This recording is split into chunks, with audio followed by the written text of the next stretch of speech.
ഇന്ന് നമ്മുടെ വീഡിയോ എന്ന് പറയുന്നത് ചക്കയുടെ കാലമാണല്ലോ. വരിക്കച്ചക്കയിൽ നിന്ന് നമ്മൾ കഴിക്കാവുന്നൊരു പരിധിയുണ്ട്. ആ കഴിക്കാൻ പറ്റാത്ത കൂടുതൽ വരുന്നത് നമ്മൾ കളയാണ്ടിരിക്കാനായിട്ട് നമ്മൾ വഴറ്റി ക്രീമാക്കാൻ പോവുകയാണ്. അതിൻ്റെ പണിയാണ് നമ്മൾ ഇനി നടത്തുന്നത്. അപ്പം നമ്മൾ വരിക്കച്ചക്ക എങ്ങനെയാണ് നമ്മൾ ക്രീമാക്കി എടുത്തു വെച്ച് കഴിഞ്ഞാൽ നമുക്കൊരു വർഷത്തോളം നമുക്ക് ജലാംശം എല്ലാം കളഞ്ഞ് ജലാംശം തട്ടാണ്ട് ഉള്ള നല്ല ചില്ലുകുപ്പിയിലിട്ട് വെക്കുകയാണെങ്കിൽ ഒരു വർഷം വരെ നമുക്ക് സൂക്ഷിച്ച് വെക്കാം. അതെങ്ങനെയാണെന്നുള്ളതാണ് നമ്മളിത് കാണിക്കുന്നത്. എങ്ങനെയൊക്കെയാണ് അതിൻ്റെ പ്രവർത്തനങ്ങൾ എങ്ങനെയൊക്കെയാണെന്നുള്ളത്. അത് നമ്മളിപ്പോൾ നിലവിൽ ഒരു ചക്ക വെട്ടിയിട്ട് അതിൻ്റെ പകുതി ഭാഗം നമ്മൾ ചുളയാക്കി വെച്ചിട്ടുണ്ട്. ഇനി ഒരുക്കാനുണ്ട്. ഇതിൻ്റെ പകുതി ഭാഗം കൂടെ വെട്ടാനുണ്ട്. ഇത് കഴിഞ്ഞിട്ട് നമ്മളിത് ക്രീമാക്കി എടുത്ത് ഭരണിക്കകത്ത് വെക്കുന്നോടം വരെയുള്ള പ്രവർത്തനമാണ് നമ്മൾ കാണിക്കാൻ പോകുന്നത്. ഇപ്പോൾ ഇരിക്കുന്ന ആ ബാക്കിയുള്ള ഒരു മുറിച്ചക്കങ്ങൾ നമ്മൾ മുറിക്കാനായിട്ട് പോവുകയാണ്.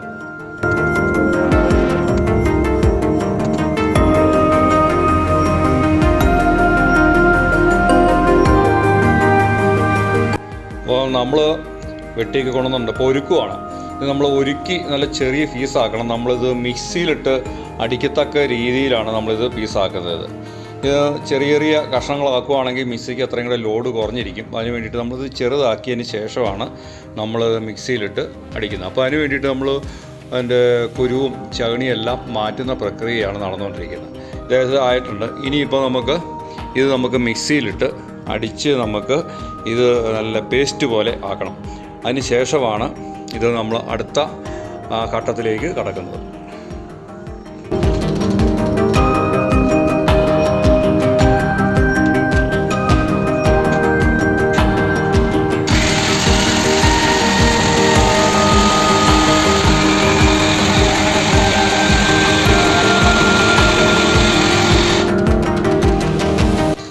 പേസ്റ്റ് പോലെ ഇപ്പോൾ ആയിട്ടുണ്ട്.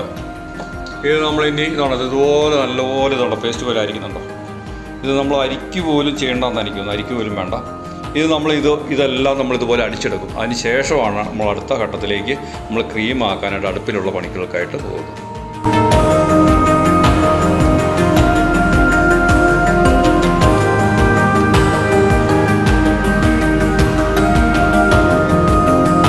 അപ്പോൾ നമ്മൾ ഒരു മുഴുത്തൊരു ചക്കയാണ്. അത് ഫുള്ളായിട്ട് തന്നെ അത് മിക്സിയിലിട്ട് അടിച്ച് അതിൻ്റെ ക്രീം പരുവത്തിൽ നമ്മൾ എടുത്തിട്ടുണ്ട്. ഇനി നമ്മൾ വറചട്ടിയിലിട്ട് നോൺ സ്റ്റിക്ക് പാത്രത്തിലാണ് നമ്മൾ ഉപയോഗിക്കേണ്ടത്. അതിന് വേണ്ടിയിട്ട് നെയ്യോ ശുദ്ധമായ വെളിച്ചെണ്ണയാണ് ചേർക്കേണ്ടത്. ഈ ചക്കപ്പഴത്തിന് നല്ല മധുരം ഉള്ളത് കൊണ്ട് പഞ്ചസാരയോ ശർക്കരയോ ഒന്നും ചേർക്കണ്ട. അല്ലാതെ തന്നെ ഇതിന് നല്ല മധുരമുണ്ട്.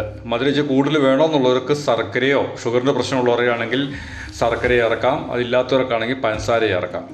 അപ്പോൾ മെയിനായിട്ട് ഇതിന് ഏറ്റവും നല്ലത് നെയ്യാണ്. ഉരുക്ക് നെയ്യാണ് ഏറ്റവും ആവശ്യം. ചട്ടി പിടിക്കാണ്ടിരിക്കുന്നത് നോൺ സ്റ്റിക്ക് പാത്രത്തിൽ വേണം നമ്മളിത് കേട്ടോ. അപ്പോൾ അടുത്തതായിട്ട് നമുക്ക് തീയലോട്ട് കയറ്റാനായിട്ട് പോവുകയാണ്.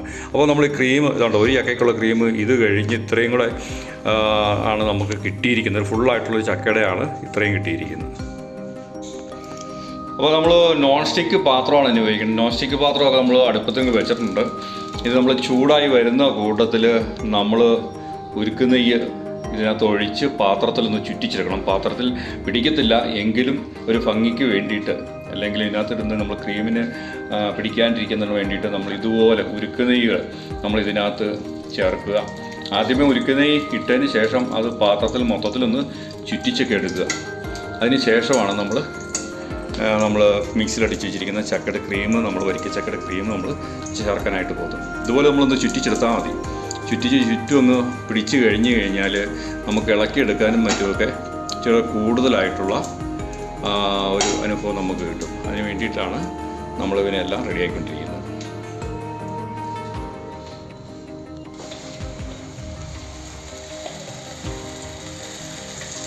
നമ്മളിത് ചെയ്യുന്ന സമയത്ത് നമുക്കൊരു അരമണിക്കൂർ മിച്ചം നമ്മൾ അടുപ്പങ്കെ നിൽക്കണം.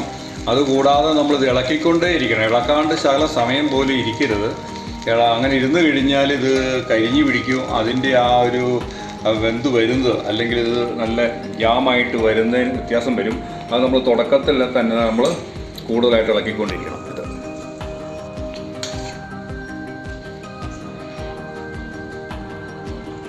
അപ്പം നമ്മൾ പാത്രത്തിൽ ഏകദേശം 3/4 ഭാഗത്തോളം തന്നെ നോൺ സ്റ്റിക്കിന് നമ്മൾ ഉപയോഗിക്കുന്നുണ്ട്. ഇനി നമ്മൾ തുടർച്ചയായിട്ട് ഇളക്കി കൊടുത്തുകൊണ്ടിരിക്കണം. ഇടയ്ക്ക് ഒരു 10-30 സെക്കൻഡോ ഒക്കെ നമുക്കത് വെയിറ്റ് ചെയ്യാമെന്ന് മാത്രമേ ഉള്ളൂ. 1 മിനിറ്റ് ഇരുന്ന് കഴിഞ്ഞാൽ അതിൻ്റെ അടിവശം നമുക്ക് കരിഞ്ഞു പോകും. അപ്പോൾ നമ്മളുണ്ടാക്കുന്ന ജാമിൻ്റെ അടിവശം അല്ലെങ്കിൽ ക്രീമിൻ്റെ അടിവശം കരി പെട്ടെന്ന് വരും. അങ്ങനെ വരാണ്ടിരിക്കുന്നതിന് വേണ്ടിയിട്ട് നമ്മൾ നോക്കുന്നുണ്ട്, പാത്രത്തെ ഒട്ടി പിടിക്കുന്നുണ്ട്. അങ്ങനെ ഒട്ടി പിടിക്കുന്നതിലേക്ക് ഇളക്കി വേണം നമ്മൾ ഇടാനായിട്ട്. അങ്ങനെ നമ്മൾ വരിക്കച്ചക്ക കൂടുതലുണ്ടെന്നുണ്ടെങ്കിൽ പാഴായി പോകാതെ നമ്മൾ ഇതുപോലെ നമ്മൾ ജാമ് പോലെ ആക്കി, ഈ ക്രീം പോലെ ആക്കി, ജാമ് പോലെ ആക്കി നമ്മൾ സൂക്ഷിക്കുവാണെങ്കിൽ നമുക്ക് കുറേ നാൾ നമുക്കിതിന് ഉപയോഗിക്കാൻ പറ്റും. നമുക്ക് റൊട്ടിയോ ബ്രെഡോ അതുപോലുള്ളതിനൊക്കെ നമുക്ക് ജാമായിട്ട് വരെ നമുക്കിതിനെ ഉപയോഗിക്കാൻ പറ്റും. നല്ല മധുരവും നല്ല ടേസ്റ്റുമാണ്. ഇതിൻ്റെ കൂട്ടത്തിൽ നമുക്ക് ഏലക്ക ഒക്കെ ചേർക്കുവാണെങ്കിൽ ഇച്ചിരി സ്വാദുണ്ട്. മറ്റുള്ള കൂട്ടുകളൊക്കെ ചേർക്കുകയാണെന്നുണ്ടെന്നുണ്ടെങ്കിൽ അതനുസരിച്ച് ഇതുകൊണ്ട് വേറെ പലഹാരങ്ങൾ ഈ രൂപത്തിൽ തന്നെ നമുക്ക് ഉണ്ടാക്കിയെടുക്കാനായിട്ട് സാധിക്കും. നമ്മളിപ്പോൾ ജസ്റ്റ് സൂക്ഷിക്കുന്നതിന് വേണ്ടിയിട്ട് മാത്രം കൂടുതൽ അളവിലുള്ളതുകൊണ്ട് നമ്മളിത് ജാമാക്കിയാണ് എടുത്തു വെക്കാനായിട്ട് നമ്മൾ ഉദ്ദേശിക്കുന്നത്. അപ്പം ഇത് തുടക്കമാണ്. ഇനി എൻ്റെ ഫിനിഷിങ് വരെയുള്ള ഭാഗങ്ങൾ ഇടയ്ക്കിടയ്ക്ക് കാണിക്കാം. ഓക്കെ, ഇപ്പോൾ നമ്മൾ ഏകദേശം ഒരു 10-15 മിനിറ്റ് ആയപ്പോഴത്തേക്ക് ഇത്രയും ആയിട്ടുണ്ട്. ഒരു ശകലം കുറവ് വന്നിട്ടുണ്ട്. ഒരു നല്ല മണമൊക്കെ കുറുകിയതിൻ്റെയൊക്കെ നല്ല മണമൊക്കെ വന്നിട്ടുണ്ട്. കട്ടിയാകുന്നതിൻ്റെ ലക്ഷണങ്ങളൊക്കെ കാണിച്ചു തുടങ്ങി. അടിയിൽ കരിഞ്ഞ് പിടിക്കാണ്ടിരിക്കാൻ നമ്മൾ പ്രത്യേകം ഇളക്കിക്കൊണ്ടിരിക്കണം. അപ്പം കൂടുതൽ വെന്ത് വരും തോറും കൂടുതലായിട്ട് സ്പീഡിൽ തന്നെ നമ്മൾ ഇളക്കിക്കൊണ്ടിരിക്കണം. ഇതിന് നടുക്കുന്ന എയറൊക്കെ വന്ന് മുകളിലേക്ക് പൊട്ടുന്നുണ്ട് വായുവൊക്കെ ആയിട്ട്. അതാണ് ഇത് കുറുകി വരുന്നതിൻ്റെ ലക്ഷണം. അതാണ് ഇത് കാണിച്ചുകൊണ്ടിരിക്കുന്നത്. അപ്പോൾ നമുക്കിനി ഫിനിഷിങ്ങിൽ കാണിക്കാം.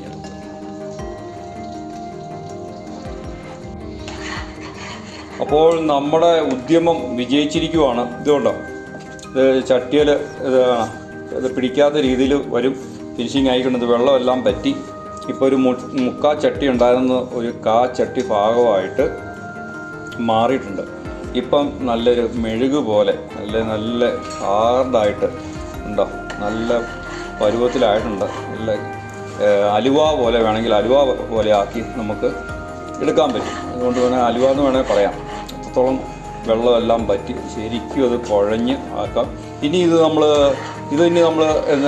തീയെല്ലാം കെടുത്തി തണുത്തതിന് ശേഷം വളരെ തണുത്തതിന് ശേഷം വേണം നമ്മളത് കുപ്പിക്കകത്ത് പകർന്നു വെക്കാനായിട്ട്. ശകലം പോലും ജലാംശം പറ്റാത്ത ഉണങ്ങിയ കുപ്പിയായിരിക്കണം. നിലത്ത് ശരിക്കും തുടച്ച് എടുക്കണം. ശകലം പോലും ജലാംശം വരരുത്. തണുത്ത സ്ഥലത്ത് വെക്കുകയും ചെയ്യരുത്. അപ്പോൾ അതുപോലെ നമ്മൾ ഉപയോഗിക്കണം. ഫ്രിഡ്ജിൽ വേണമെങ്കിൽ നമുക്ക് ഫ്രിഡ്ജിൽ സൂക്ഷിച്ച് വെക്കാം. പക്ഷേ കറണ്ടൊക്കെ ഒരു ദിവസം കൂടുതൽ പോയി കഴിഞ്ഞാൽ ഇതൊരു ഡാമേജ് ആയി പോകും. അപ്പോൾ നമുക്ക് ഒരാഴ്ചക്കുള്ളിൽ ഉപയോഗിക്കാനുള്ളതെന്നുണ്ടെങ്കിൽ നമ്മൾ പുറത്ത് വെച്ചാൽ നമുക്ക് ഇത് ഉപയോഗിക്കാൻ പറ്റും. ഇപ്പോൾ നല്ല ഇത് കട്ടിയായിരിക്കുവാണിത്. ഇങ്ങനെയാണ് നമ്മൾ വരിക്കച്ചക്ക പഴം കൊണ്ട് നമ്മൾ മിക്സിയിലടിച്ച് നമ്മളൊരു ക്രീം ഉണ്ടാക്കുന്നത്. ഇതാണ് നമ്മൾ ഉണ്ടാക്കിയേക്കുന്ന ഫ്രൂട്ട് ക്രീം എന്ന് പറഞ്ഞ് ഇതാണ്. അടുത്തത് നമ്മൾ റെഡിയാക്കിക്കൊണ്ടിരിക്കുകയാണ്. അത് പരുവായിക്കൊണ്ടിരിക്കുന്നേ ഉള്ളൂ. ഇത് നമ്മൾ ആദ്യം വെച്ചുകൊണ്ട് ഇത് റെഡി ആയിട്ടുണ്ട്. അടുത്ത് റെഡി ആയിക്കൊണ്ടിരിക്കുന്നത്. ഇങ്ങനെയാണ് നമ്മൾ ജാക്ക് ഫ്രൂട്ട് കൊണ്ടുള്ള ക്രീം ഉണ്ടാക്കുന്നത്. ഓക്കെ,